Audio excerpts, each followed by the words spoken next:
नमस्कार, मैं रवीश कुमार।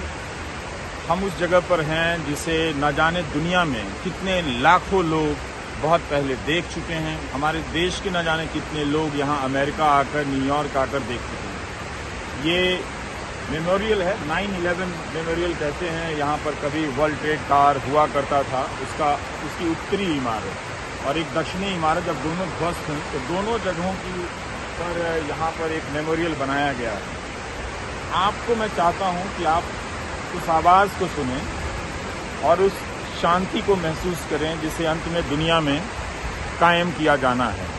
हम बहुत तरीकों की हिंसा से घिरे हुए हैं। आतंकवाद एक चेहरा है उसका, लेकिन उसके नीचे भी राज्य की हिंसा, समाज की हिंसा, धर्म की हिंसा, विचार की हिंसा, कई तरह की हिंसाओं से हम घिरे हुए हैं। उन हिंसाओं के बीच पानी की जो ये आवाज़ है वो हमें शांत करने की कोशिश करती है, ताकि हम थोड़ा ठहर जाएं, अपने वहशीपन को समझें, अपनी नफरत को समझें और किसी के प्रति इतनी नफरत और उसकी हदों को इस हद तक ना, सीमाओं को हम इस हद तक ना पार कर जाएं कि हम जान ले लें हजारों लोगों की।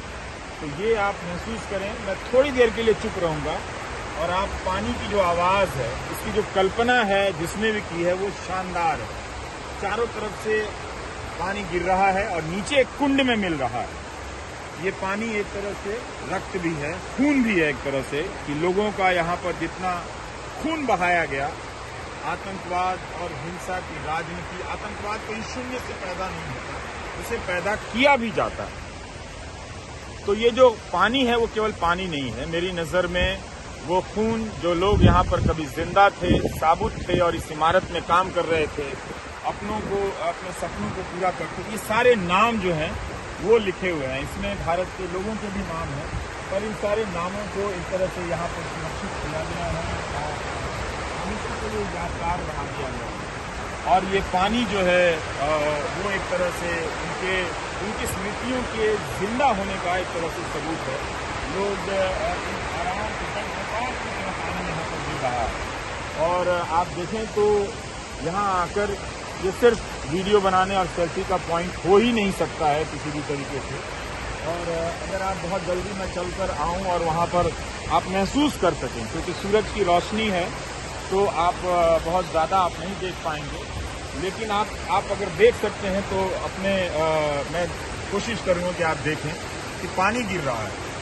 यही जीवन है हमारा, इसकी निरंतरता है। इस पानी के गिरने में जीवन की निरंतरता है। हिंसा हम सब पर, आतंकवाद के रूप में या धर्म की हिंसा के रूप में, नफरत की हिंसा के रूप में, चाहे जिस स्तर पर विजयी हो जाए, हमें छोटा कर दे, हमें गुलाम बना ले, लेकिन अंत में जीवन को इसी तरह से बहना है, निर्बाध। और ये तभी बह सकता है कि जब हमारे जीवन के तमाम कल्पनाओं में हिंसा और नफरत की कोई जगह ना हो। तभी हम अपनी क्षमताओं को, अपने भीतर तमाम अवसरों को हम महान बना पाएंगे। जो अवसर हमें इस जीवन में उपलब्ध कराए गए हैं, उन अवसरों से अपने लिए भी और दूसरों के लिए भी हम बहुत कुछ हासिल कर सकते हैं। तो ये अजीत जी कैमरे के पीछे हैं और इनकी मदद से हम आपको दिखा पाए। यही अपनी गाड़ी से लेकर आए कि इस जगह पर आना चाहिए। मुझे लगा कि हजारों बार लोग यहाँ पर आए हैं, आप बहुत लोगों के लिए कोई नई बात नहीं होगी, लेकिन ऐसी जगहों पर हर बार आना चाहिए और हर बार कुछ नया महसूस करने की कोशिश करनी चाहिए, कुछ नया कहने की कोशिश करनी चाहिए, ताकि हम इस निरंतरता, ये जो प्रवाह है, ये प्रवाह बदलाव का भी है। हमारी सोच में लगातार बदलाव का भी प्रवाह है। तो हमें इस पानी के जो धारा है उसे हमें समझना है।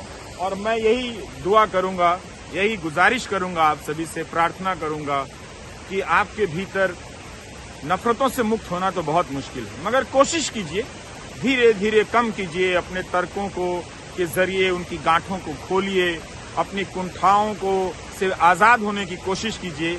आप देखिएगा कि आपको लगेगा कि जिंदगी क्या कमाल की चीज़ है, खुद जीने में और दूसरों को जीने देने में। नमस्कार, मैं रवीश।